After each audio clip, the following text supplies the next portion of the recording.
It is currently raining heavily, and it has been pouring all day. Anya, feeling the cold and dampness, wrapped herself in a worn-out shawl that offered little protection. She used to enjoy the soothing sound of raindrops and would often sit by the fireplace, sipping coffee and reading a book. However, the nausea returned, causing her to close her eyes tightly and take deep breaths.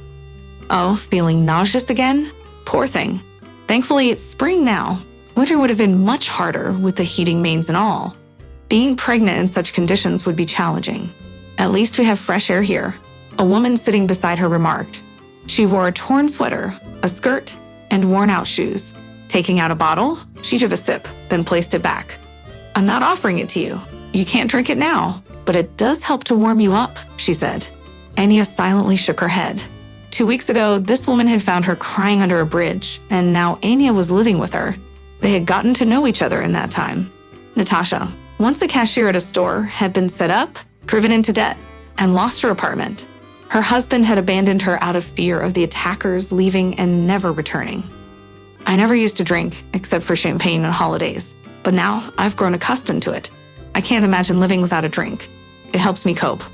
Without it, I probably would have jumped off a bridge by now. Realizing that it's impossible to live the way I do, Natasha confessed. But enough about me. What happened to you? You're so young, beautiful, and expecting a baby. Do you really have nowhere else to go? Anya shook her head, tears once again trickling down her cheeks. Don't cry. You don't have to tell me anything if you're not ready. If you want to share, you will do so in your own time, Natasha comforted her. Anya found herself in a perplexing situation. She had discovered that she was pregnant on that particular day. Upon returning home, she was met with a husband who had lost control. He aggressively approached her at the door, nearly choking her, before regaining his composure and forcefully ejecting her from their house.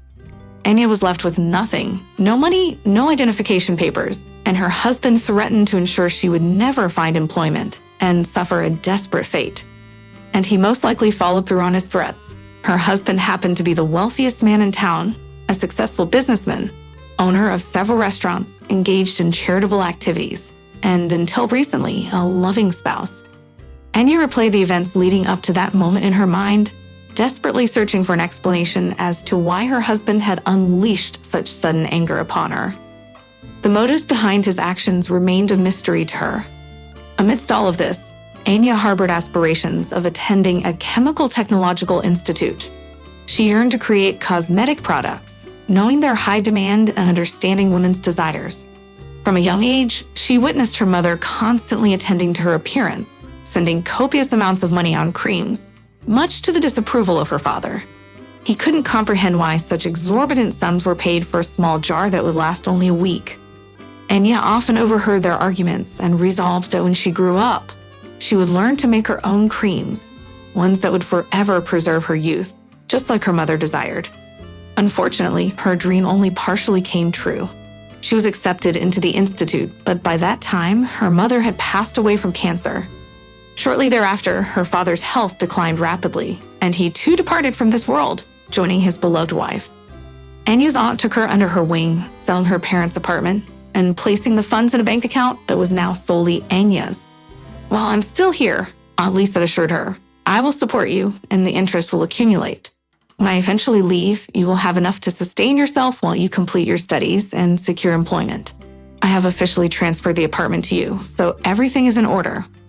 Aunt Lisa was preparing to depart for another country, where her fiancé awaited. They had met at some presentation, but due to the tragic events that unfolded, Aunt Lisa refused to leave her niece alone, especially since Anya was still a minor and faced the possibility of being placed in an orphanage. Hey, Aunt Lisa, do you really love your fiancé? Anya asked curiously as she looked at his picture. Yes, why do you ask? Aunt Lisa replied, slightly confused. It's just that you're so young and beautiful, and he seems a bit older and not very pleasant, Anya explained. But he's incredibly smart and wealthy, things that you may not fully appreciate at your age. As you grow older, your perspective on many things will change, Aunt Lisa reasoned. Didn't he get upset when he found out you couldn't visit him as planned? Anya inquired further. No, he's actually quite understanding. He knows that I couldn't leave you after everything that's happened. He said he'll wait, and he's even offered financial support without me asking. By the way, he's coming to Moscow for work and will be staying with us for a couple of days. I'll introduce you to him, and I hope your opinion of him will change," Aunt Lisa shared. Uncle Michael made a great impression on Anya. He looked younger in person than in the photo, spoke Russian fluently, and she could see that he truly adored her aunt. The evening was a celebration, marking Anya's acceptance into the Institute and bidding farewell, as you'll be leaving in just 2 days. "Be good while I'm away. Don't get bored. I'll call you every day, and once I'm settled, I'll bring you to live with us. You can work and then I'll find you a suitable groom. You're a beautiful girl. We'll find someone quickly," Aunt Lisa assured. "Oh no, I would rather you come here or I can visit you. Living abroad doesn't appeal to me, especially with a completely different culture. Plus, I'm not a fan of foreign guys," Anya expressed her preference. "You might think you know Russian guys, but I've never met a decent one here. They all seem a bit dim, or perhaps it's just my bad luck," Aunt Lisa shared her own experience. "Well, I don't have much experience either. In the 11th grade, there was one boy who tried to court me, but I was personally repulsed by him for some reason. I can't explain it, but whenever he approached me, I felt nauseous.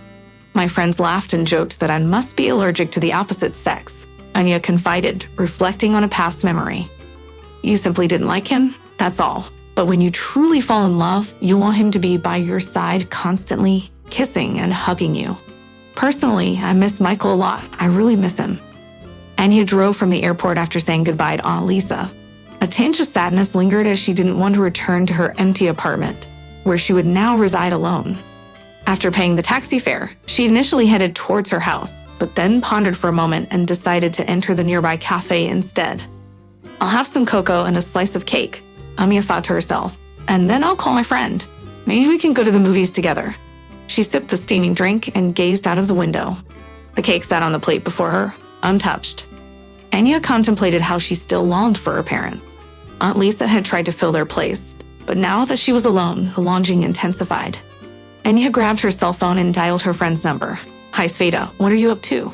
"Can we hang out?" she asked. "Listen, I'm a bit tied up at the moment. Call me in an hour, and we'll figure out our plans for tonight." "Okay," Sveta responded.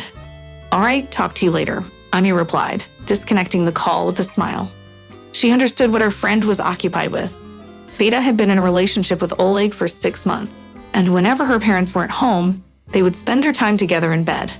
Most likely, they were trying to catch up now, since Sveta had been complaining about her parents rarely leaving the house. This time, Anya even felt a tinge of envy towards her friend for having a boyfriend. She was all alone now and had no one to talk to. At 5 o'clock in the evening, there was a ringing at the doorbell. Seka, wearing a bright smile, stood on the doorstep, holding a bottle of champagne in her hands. "Hey, friend, I've come over to your place. Can you let me in for the night?" she asked cheerfully. "Of course. I've been going crazy being here alone," Anya replied. "Aren't we going out?" Seka shook her head. "No, it looks like it's going to rain. Let's stay in, have some champagne, and chat." They sliced some apples, arranged grapes on a plate, and opened the champagne. Seka seemed content and carefree, reminding Anya of a well-fed cat that had just devoured a bowl of sour cream. "I can tell you had an amazing time with Oleg. You're practically glowing with happiness," Anya observed. Seka laughed and said, "Oh, don't be jealous. You should find yourself a guy too and have some fun. Plus, you have the advantage of having a free apartment. No need to constantly wait for your parents to visit and then worry about them returning on time." Anya shook her head. "No, my mom raised me differently. She always told me not to sleep with a man before marriage. She believes in waiting until we get married, so I can't be like you." Seka looked surprised. "Wow, that's really outdated thinking. What if you get married and discover that you're completely incompatible in bed? Are you just going to suffer through it? Personally, I'm not satisfied with that arrangement. Oleg and I are perfect for each other, and I have a curiosity to try someone else, just to compare. I don't see anything wrong with it." Anya frowned, concerned. "Svetka, you're scaring me. You can't do that. It's immoral to be dating someone and then cheat on them." Svetka rolled her eyes. "You're scaring me too. It feels like you're stuck in the past while we're living in the present, honey. If you say that to a guy, he'll run away from you." Anya shook her head vigorously. "I don't want a guy who just wants to spend the night with me and then move on to someone else the next day.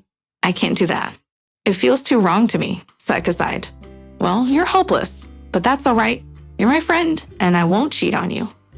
Anya started taking regular evening walks, not because she particularly enjoyed them, but because her good friend Svetka now had Oleg coming to her house. Initially, it made Anya uneasy, but she eventually grew accustomed to it and even began to enjoy her daily walks. One day while walking, Anya approached Setka with a concern. "Listen, Setka, it's summer now and warm, but I can't bear being outside for so long in the winter. We need to figure something out. Besides, I'll be starting school soon and we'll need to focus on studying. I can't just stay at home." Setka reacted with surprise, saying, "Oh my God, you act as if someone is forcing you out of your house. Just stay home if you don't want to go outside. You don't bother us, for example." Feeling frustrated, Anya replied, "But you do bother me. You shout so much that I can't concentrate. It's a pity."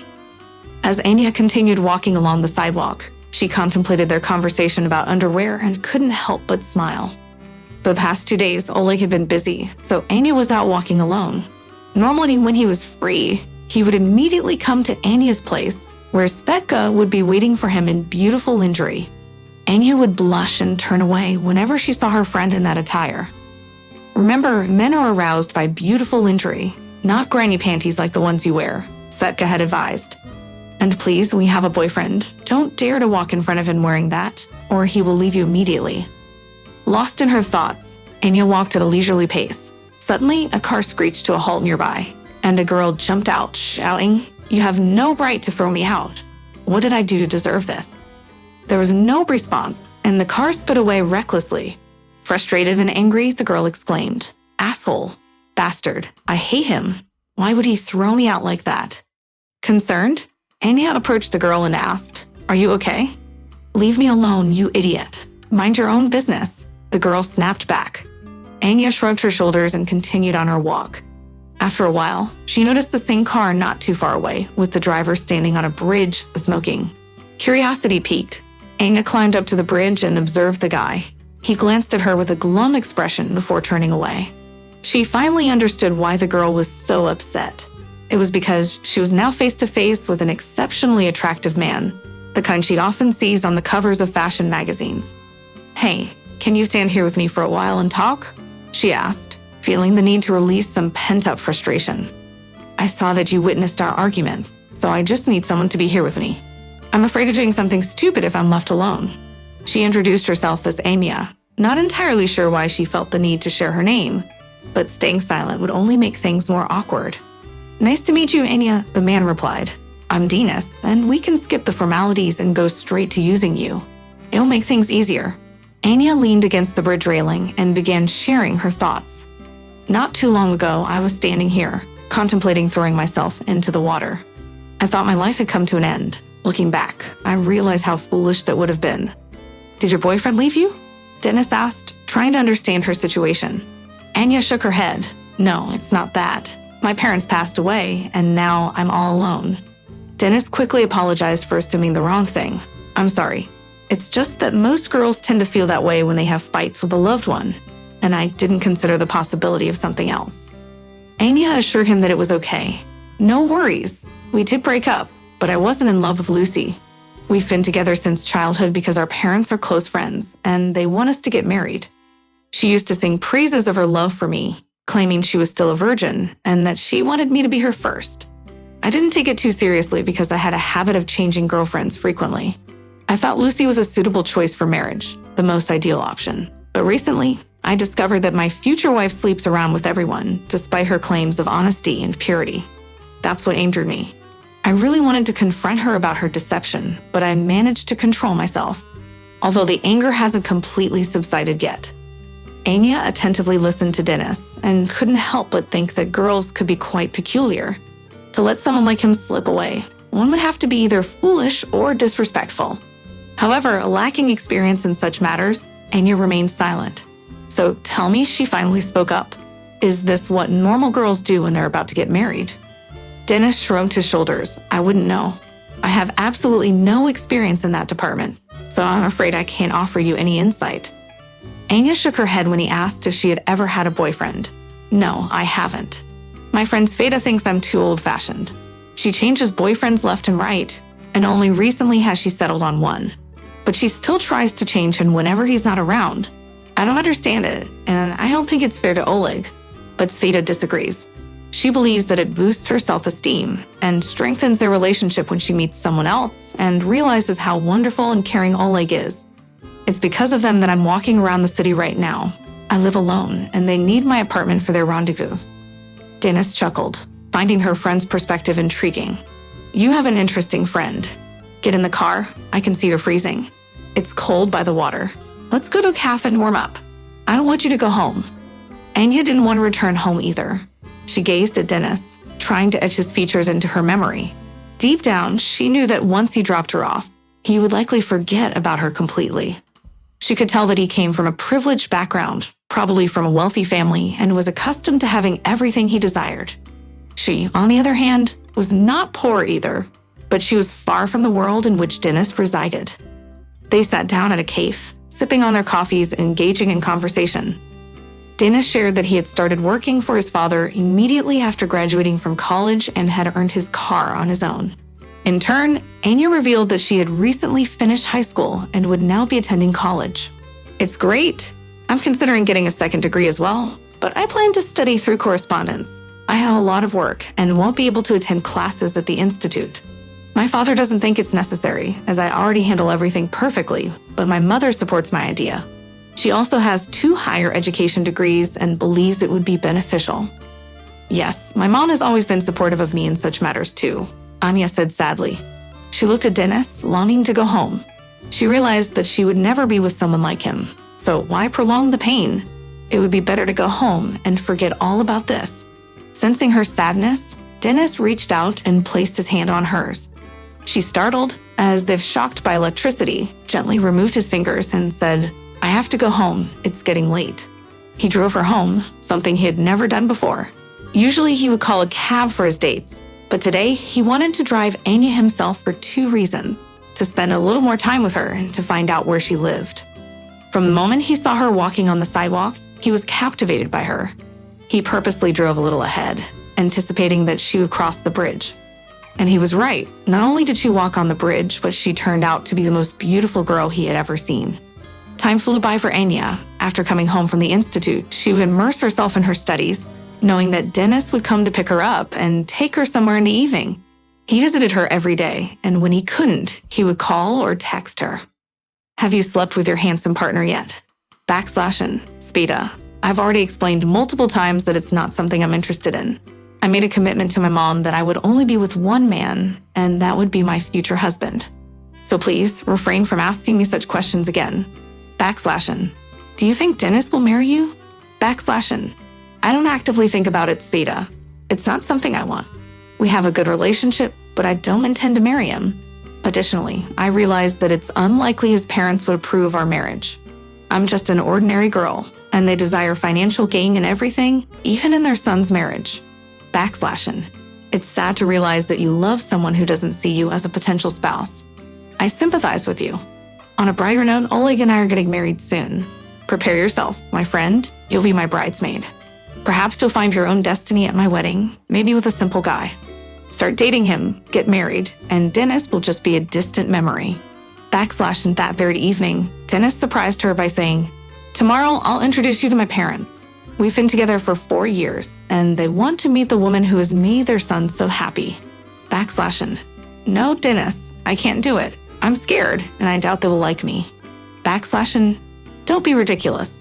It's not like I'm planning to throw you in a tiger cage and watch them torture you. The meeting did happen, and Anya was pleasantly surprised to find that Dennis's parents were nice and kind people. They asked about her family, where she lived, and how she was doing in school. Without realizing it, she felt at ease and comfortable by the end of the dinner. / And for the entire week, she was alone. Dennis was sent by his father to another city to handle some problems. Anya became overwhelmed with homesickness, and it was only when he called to check on her that she felt a sense of relief.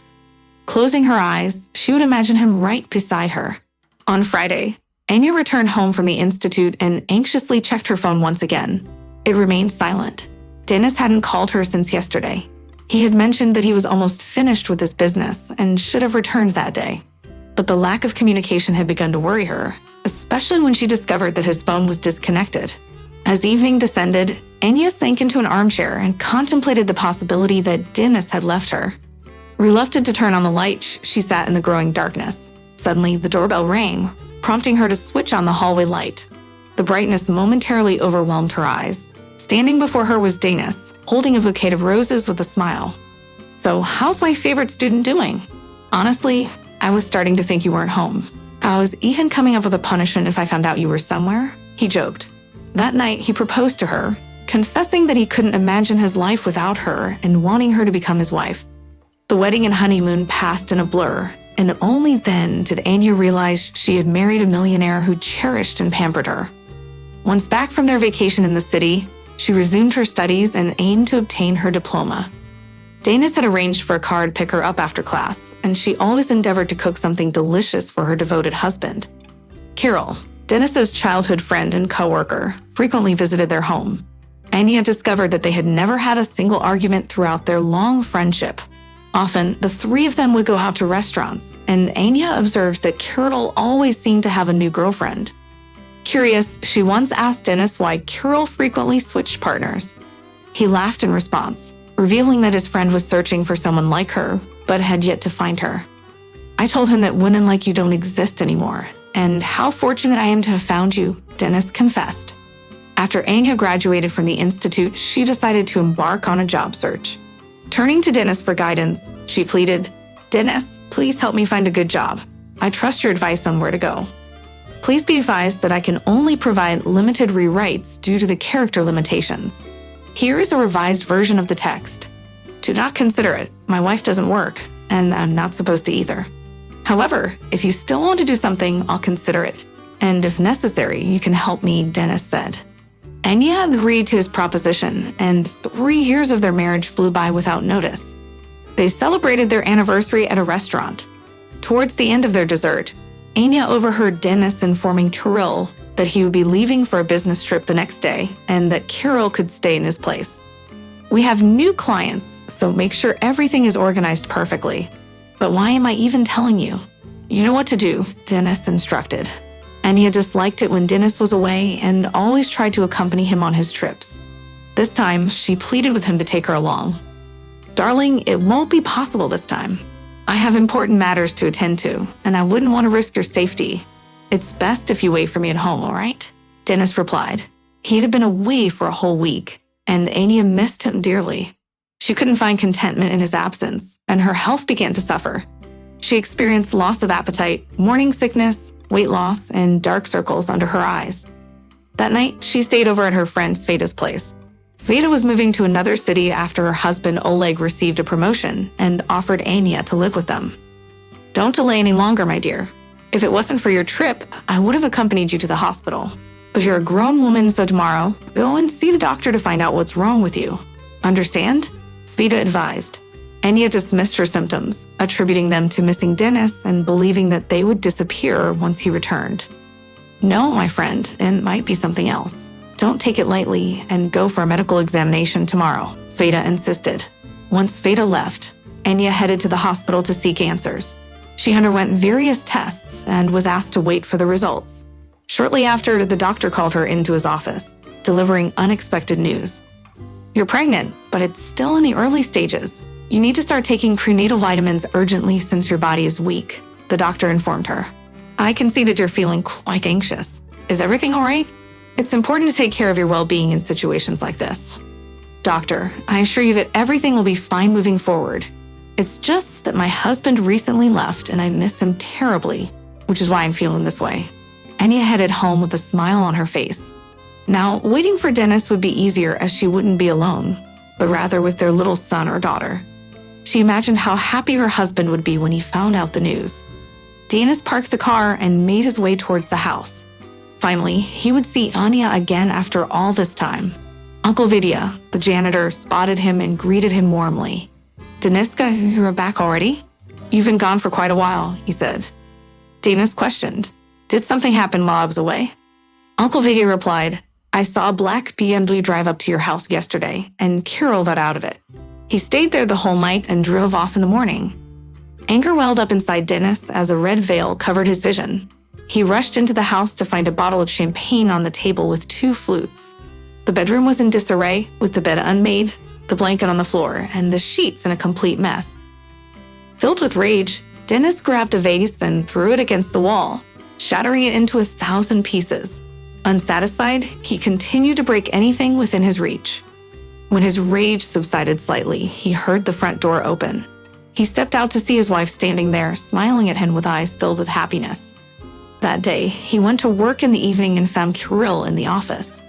Kirill was writing something and smiled when he saw Dennis, attempting to say something. However, Dennis wouldn't let him. It was the first time he had ever lashed out like this. He felt compelled to hurt Kirill further and struck him again before spitting on the ground and walking away. Anya sat outside her makeshift tent, which had been her home for nearly 7 months. November had arrived, bringing the cold weather with it, and she didn't know what to do next. With her growing belly, it became increasingly difficult for her to move around. Her feet were swollen, and she tried to walk without shoes. "You need to put on your shoes. It's freezing outside, and you're barefoot." "Aunt Natasha, my feet are burning. I actually feel better this way, and besides, my feet are so swollen that I can't even put my shoes on. And I really have to wash up. I can't continue like this."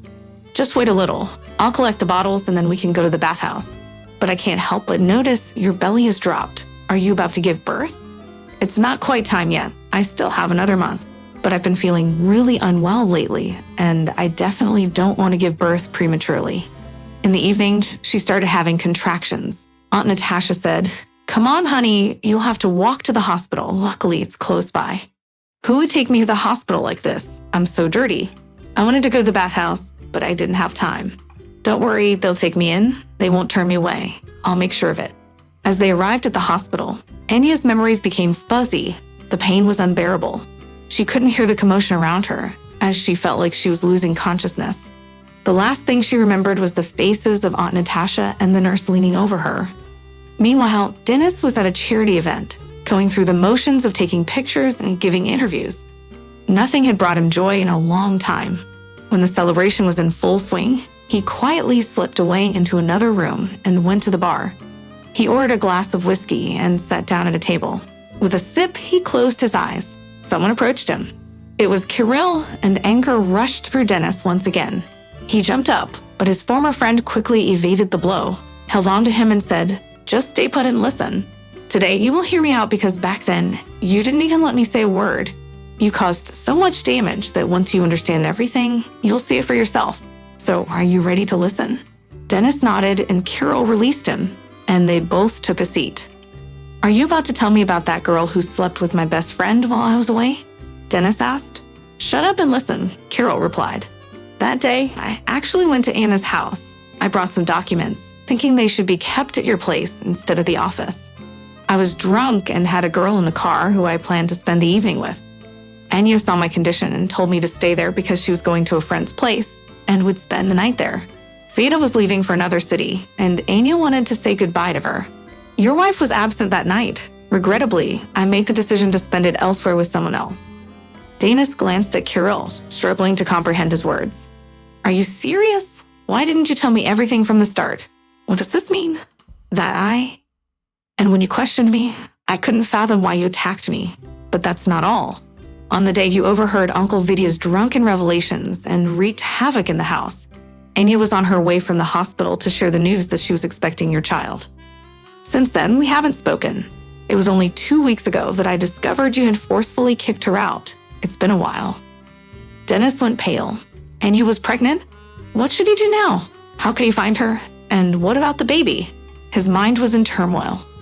"Oh my God, what a fool I've been. I need to find my wife urgently. I cast her out with nothing, and she disappeared without a trace. I tried to locate her, realizing she had no documents and couldn't even secure employment, but I failed." Kirill fixed him with a stern gaze. "You didn't search hard enough, but I found her. She's in the hospital now. She gave birth to a son, a child of a man like you, but she's in a terrible condition due to the harsh circumstances she endured." Dennis jumped up, then slumped back down. In a somber tone, he asked, "Kirill, what should I do? She won't forgive me. I let my jealousy drive me mad, and now I see the consequences of my actions." "Well, first things first, you need to go there immediately. As soon as I learned, I came looking for you. They're treating her like she's beneath them. You can imagine the condition of the child. After that, you beg for forgiveness. I don't know how you'll do it, but if I were Anya, I'd never forgive you." Dana stood up and extended his hand to Carol. "Will you forgive me? I want us to be friends and work together again. I really missed you." Carol thought for a moment, then shook his friend's hand, and they hurried to the hospital. Entering the hospital, he found his wife lying in the corridor on an uncomfortable couch, ignored by indifferent doctors. His heart surged with anger. He turned to a nurse, demanding to see the chief doctor. When the doctors saw the person who had appeared yesterday, treating him like a dirty intruder, they were taken aback. Dennis was filled with anger, and within 30 minutes, Anya was moved to a separate room and attended to by a nurse. Dennis caused such a commotion with the medical staff that eventually, everyone who had been left in the corridor found a place in the wards. Anya felt a comforting warmth, a peace she hadn't experienced in a long time. Reluctant to open her eyes, she feared that it would abruptly end everything. Though she didn't want to dwell on what would happen to her and her young son, she knew that once she recovered, she would figure something out. However, curiosity got the better of her, and she blinked fearfully, pressing herself into the bed. Dennis stood by her side, looking at her lovingly. Startled, she stretched out her hand and smiled, uncertain if it was real or just a dream. "Don't be afraid, my dear. They will bring you some clothes, and then we can take you and our son home. You'll recover faster there," he assured her. Then he knelt down and pleaded, "Anya, please forgive me. I will beg for your forgiveness every day. I acted like such a fool when I heard what the janitor told me. I couldn't bear the thought of Carol touching you, and everything became a blur after that."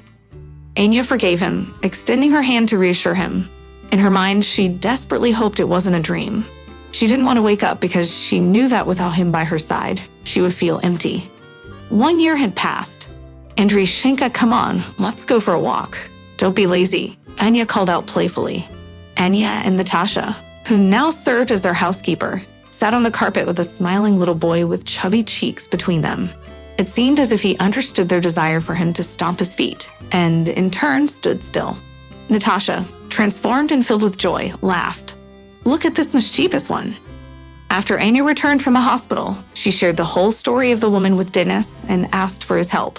He tracked her down, brought her to them, and managed to locate the people responsible for her suffering. Natasha's good name was restored, and even her apartment was returned to her. Yet she pleaded to stay with them, declaring, "You're my family now. I'll take care of the cleaning, cooking, anything. Just don't send me away." Dennis never regretted allowing her to stay. While various housekeepers came and went, Natasha proved to be the best, which led Dennis to affectionately rename her their housekeeper.